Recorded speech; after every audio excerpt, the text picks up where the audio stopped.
क्या होता है कि पति जो है वो उसको बहुत चाहने लगता है, लेकिन अब उसके मोबाइल को जो है वो हैक कर लेता है और अपने फ़ोन में उसके व्हाट्सएप को चलाने लगता है।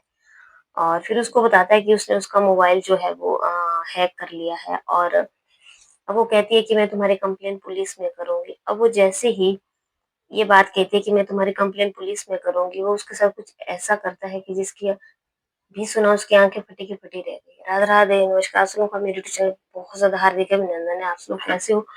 आई होप आप लोग बहुत अच्छे से होंगे, राज़ी खुशी से होंगे। बाकी आज की जो दोस्तों कहानी है वो ज़बरदस्त होने वाली है।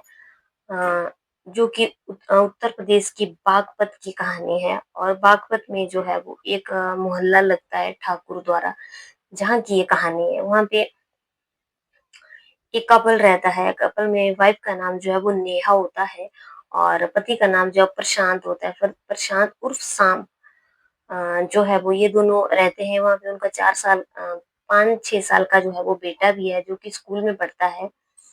अब दोस्तों क्या होता है कि ये दोनों जो है वो इन दोनों की आपस में लव मैरिज हुई थी, और घर वाले जो है वो शादी के लिए तैयार नहीं थे, लेकिन इन लोगों ने जो है वो अपनी मर्ज़ी से शादी कर लेते हैं, और फिर उसके बाद जो है वो थोड़े टाइम के बाद घर में आ जाते हैं, और उनके एक बेटा होता है, और सब कुछ सामान्य सा चल रहा था। और ये जो नेहा है एक उपाध्याय है, और ये जो प्रशांत है ये जाट है। अब दोस्तों क्या होता है कि इन दोनों में धीरे-धीरे आपस में अनबन होना शुरू हो जाती है, और अनबन शुरू शुरू हो जाती है, तो ये जो पति होता है, ये अपनी पत्नी की एकदम अ, इनकी आपस में लड़ाइयाँ होना शुरू हो जाती हैं, और पत्नी जो है वो अपने मायके चली जाती है। जब ये मायके चली जाती है, अपने मम्मी मदर के पास ही रहने लगती है। इसके पिता जो है वो विकलांग है, वहीं पे रहने लगती है। और उसके बाद दोस्तों क्या होता है कि ये जो पति होता है, उसको उसके ऊपर शक होता है कि किसी और से बातचीत करती है। तो इसके मोबाइल को, व्हाट्सएप को जो है वो हैक कर लेता है, और अपने फ़ोन में जो है वो इसके व्हाट्सएप को चलाने लग जाता है, और फिर बाद में इसको बोलता है कि मैंने तुम्हारा व्हाट्सएप जो हैक कर लिया है। अब दोस्तों आगे क्या होता है कि अब वो कहती है कि मैं तुम्हारी कंप्लेंट पुलिस में करूँगी। जैसे ही वो कहती है कि मैं तुम्हारी कंप्लेंट पुलिस में करूँगी, वो आता है और उसको उसका जो ससुर है वहीं पे बैठा हुआ होता है, उसके ताबड़ इसके बाद वो क्या करता है कि वो अपने ससुराली वहाँ पे चला जाता है, जहाँ पे उसकी पत्नी बैठी हुई होती है, और वो उसके ऊपर ताबड़तोड़ वार करने लगता है। 19 बार वो उसके ऊपर चाकू मारता है, जिसके वो वहीं पे घायल होकर के गिर जाती है, और वो वहाँ से एकदम फरार हो जाता है। और जब ये जो उसके परिजन होते हैं, तो पुलिस को फ़ोन करते हैं, और पुलिस को हत्या की जानकारी देते हैं कि ऐसा-ऐसा हो गया है। जिससे जिससे वो कह रहा है कि जिस दिन मैंने नेहा से शादी की थी, उसी दिन उससे कहा था कि अगर मैं कोई गलत काम करते हुए देखा तो मैं तुम्हें मौत के घाट जो है वो उतार दूँगा। अब ये प्रशांत जो पहले मेडिकल स्टोर में काम करता था, अब उसने ओला कैब चलाना शुरू कर दिया था, और ये जो नेहा है, ये नेहा का परिवार जो है वो मूल रूप से सहारनपुर जिले के गंगो का रहने वाला है। प्रशांत जो है वो होलिका चौक के पास स्थित एक मेडिकल स्टोर में काम करता था, जबकि नेहा जो थी वो एक कॉस्मेटिक स्टोर पे काम करती थी। अब यहीं पे इन दोनों की आपस में बातचीत होना शुरू हो जाती है, और ये दोनों जो है वो शादी करने लग जाते हैं। मतलब शादी करने का प्रपोज़ल एक दूसरे के पास रख देते हैं। अब जब ये घर वाले नहीं मानते, तो ये शादी भाग के कर लेते हैं। उसके बाद जो है वो इनका एक बेटा होता है, जिसका नाम आर्यन चौधरी है।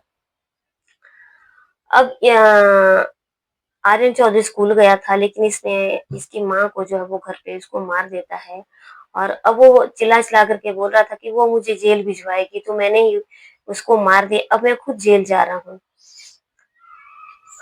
अब जैसे ही दोस्तों पुलिस को पता चलता है, पुलिस आ जाती है, और पुलिस जो है वो इसको पकड़ लेती है, और इससे जाँच पड़ताल करने लगती है कि आखिर जो है वो उसने क्यों ऐसा किया। अब वो कहता है कि मुझे जो है वो इसका करने का बिल्कुल भी अफ़सोस नहीं हो रहा है, और हत्या की घटना के बाद जो वो नेहा की माँ रंजीता किसी काम से बाहर गई हुई थी, वो घर पे नहीं थी। लोगों की सूचना जो है वो जब घर पर पहुँची, रंजिता ने बताया कि उसकी अ, बेटी नेहा ने जब जब से प्रशांत से शादी की थी, तब से इन दोनों का आपस में लड़ाई-झगड़ा चलता रहता था। और अब वो नेहा जब उस प्रशांत को पुलिस की धमकी देती थी, तो पुलिस ने जो है वो इन दोनों को आपस में कॉन्फ्रेंस करने के लिए पुलिस स्टेशन में बुलाया था, लेकिन ये प्रशांत जो है वो ये वहाँ पे नहीं पहुँचा था और नेहा वहाँ पे पहुँच गई थी। इसकी वजह से जो है वो इन दोनों में आपस में लड़ाई झगड़ा होता रहता था। और जब ये बेटा कार्तिक स्कूल से वापस आया तो उसको उजड़ा हुआ अपना परिवार मिला। और ये घटना जो है वो वीरवार को रात को घटी है। अब परिवार वाले जो थे वो पोस्टमार्टम हाउस में आर्यन को लेकर के चले जाते हैं। और जब आर्यन जो है वो वहां पे अपनी माँ को देखता है तो बहुत जोर से चिल्लाने लग जाता है। नेहा की उम्र जो थी वो 25 साल की थी। और उसने जो उसके पिताजी थे जिनका नाम विनोद कुमार था, उनको भी उसने जो है वो बहुत बार चाकू मारे थे और उनको चाकू मार करके जो है वो घायल कर दिया था। अब पुलिस ने जो है वो उसको अरेस्ट कर लिया है और आगे की जांच कर रही है। लेकिन दोस्तों, जो कुछ भी हुआ बहुत ही बुरा हुआ। लव मैरिज करने के बाद भी लोगों का ये हाल है। थोड़ी सी सस्पेंस होने पर ही जो है मार काट हो रही है, जो कि एक बहुत गलत चीज है। ऐसे आरोपियों को जो है वो हमारे देश की सरकार को कड़ी से कड़ी सजा देने देनी चाहिए। अगर आप लोगों को मेरी कहानी अच्छी लगी है तो आप लाइक शेयर कमेंट करना। चैनल पहली बार आए तो चैनल को सब्सक्राइब करना। कल की कहानी फिर से मिलती है, तो प्लीज जय हिंद, जय